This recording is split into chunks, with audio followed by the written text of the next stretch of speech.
കഴിഞ്ഞ വർഷം നമ്മളെ ചാനലിൽ ഏറ്റവും അധികം വ്യൂസ് പോയൊരു വീഡിയോസ് ഇരുന്നു എൻ്റെ മോളെ നാടകം. അപ്പോൾ ഇപ്രാവശ്യം അവരതിലെ ക്ലൈമാക്സിലൊക്കെ കുറേ മാറ്റങ്ങളൊക്കെ വരുത്തിയിട്ട് നമ്മളെ സമകാലിക കാലം ആയിട്ട് ബന്ധപ്പെട്ടിട്ടുള്ള ഒരുപാട് ചിന്തകൾ നൽകുന്ന ഒരു അറബിക് നാടകമാണ്. അപ്പോൾ ഇതിൻ്റെ ഫുള്ള് കാണാനായിട്ട് ഇതിൻ്റെ താഴെയുള്ള ചെറിയൊരു ആരോ മാർക്കിൽ ക്ലിക്ക് ചെയ്ത് നോക്കിയിട്ടോ.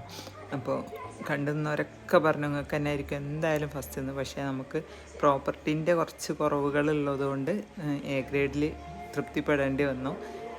പക്ഷേ നല്ല അവിടെ കൊടുത്തതിൽ 4 നാടകങ്ങളെ കൂട്ടത്തിലും ഏറ്റവും ബെസ്റ്റായിട്ട് പെർഫോം ചെയ്തതും എല്ലാ അർത്ഥത്തിലും നല്ല കണ്ടൻ്റ് ഉള്ളതുമായിട്ടുള്ളൊരു നാടകം തന്നെയായിരുന്നു. അപ്പോൾ ഞാൻ ഇതിൻ്റെ ഫുൾ വീഡിയോ കണ്ടു നോക്കിയിട്ട് നിങ്ങളെ അഭിപ്രായങ്ങൾ അറിയിക്കാൻ മറക്കല്ലേ. അപ്പോൾ ശരി, ബൈ, താങ്ക് യു.